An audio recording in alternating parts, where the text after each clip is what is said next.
members. I am so excited to announce to you today that City of Grace is becoming the 16th global location of Hillsong Church.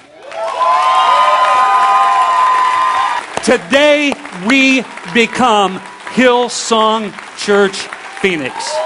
I've got to finish this. Judith and I believe beyond any shadow of a doubt that God has called us to this. Can I tell you that I feel stronger about this than anything God has ever said to me.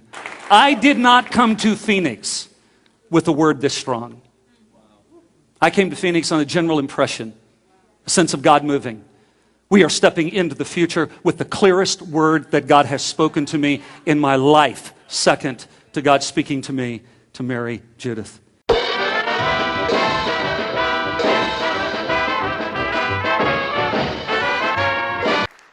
The statement I'm going to make is not easy. This past week, we were all saddened to hear of Pastor Brian's resignation. I know you feel the weight of that, as do I. His continuation as our senior pastor was not tenable. And unfortunately, there's been a lot of disagreement around that across our world, including, as some of you will have read by now, within our own board and within our own eldership. And I'm not breaking that news. It's out there. I'm just trying to summon the courage to face it. And sadly, as a result of that, it has become clear that we cannot continue in our global family as much as we love it. And so we have chosen this week to withdraw from being Hillsong Church.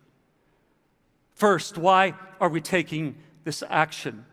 Over the past year, following the sin that was exposed in Hillsong Church, New York City, and the subsequent investigation that was conducted into sexual misconduct and into financial misappropriation, I encourage the results of that report to be made in some general form. I understand the sensitivity of that. I ask that the report be redacted so names could be protected. I ask that the report be synopsized so that we could embrace accountability and transparency.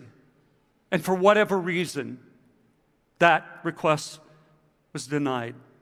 As information began to leak out as to what was in the report, and as the global board made the decision to increase financial controls within the churches, lead pastors were suddenly asked to sign NDAs and non-competes. Some of us couldn't do that in good conscience.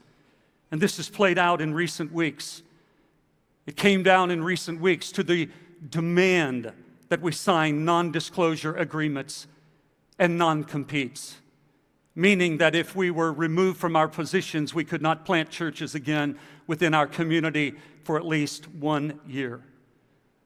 Last Saturday, after months of trying to gain approval to reseat our local board, we formally requested the release of our church back to us.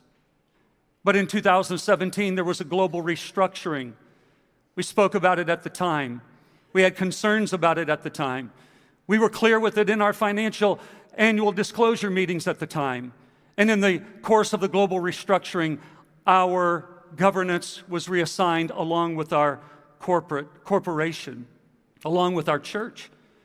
We wanted to continue by returning governance and accountability, but even continuing with the banner Hillsong Phoenix for many reasons, including our love, our deep love for Hillsong College. Sadly, the board refused our request. And I was told this past week, it is, quote, all or nothing, close quote. We either had to allow the global board to govern our church and to own our properties, or we had to leave. And so with great sadness, I chose to leave. But when we were in the conversation about becoming Hillsong Church, I sat with Pastor Brian and Pastor Gary Clark in California, and we had the conversation, and I've reminded both of them in recent days. And in the conversation, there were 3 things that Judith and I put on the table. We said, we're not signing a prenuptial agreement. We're just simply saying these are 3 commitments, qualifications, restrictions that we need back from you. Number 1, Judith and I are called to Phoenix. The second qualification was we were invited to come under Hillsong, California, and to become an extension campus. We said, as much as we love the youthful leadership in California, that isn't what we're called to do. We are called to be lead pastors in Phoenix. And number 3, I said, what is our plan for succession? Pastor Brian says, well, we don't have one. We have a catastrophic plan. If something goes horribly wrong, then Gary Clark is to become my successor in the interim. But as a matter of planning, we're not there. I have years of leadership ahead of me. And so I said, Pastor Brian, based on that, because I'm here to follow you. You're my friend. I've looked to you.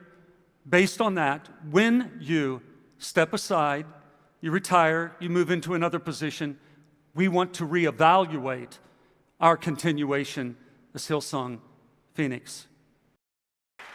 When the global board made its decision on Thursday, Pastor Phil graciously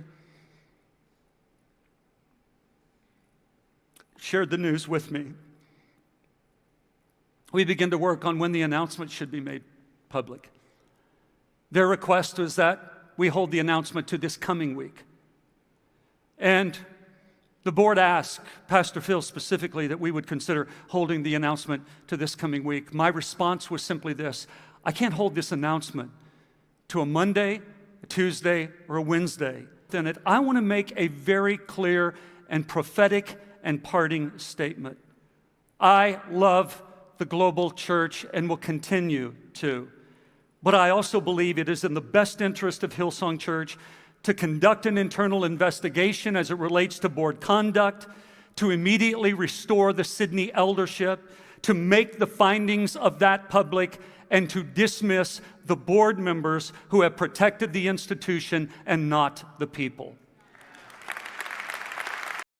And when secular corporations are more transparent than the church, and when secular boards hold their employees and directors to a higher standard of accountability, we have failed the injunction. That judgment must begin at the house of God so that the people of God stand as a prophetic kingdom witness to the nations of the earth. It is vital that we get it right. I also want to offer a couple of other important statements. Our hearts are broken for anyone who has been victimized by anyone, anywhere, for any reason in Hillsong Church or college. Let's build a church that values people in every way. Let's build a culture where truth can be told without fear of repercussion, without NDAs and non-competes and covering things that should be transparently reported on. Let's build a culture of honor without idolatry.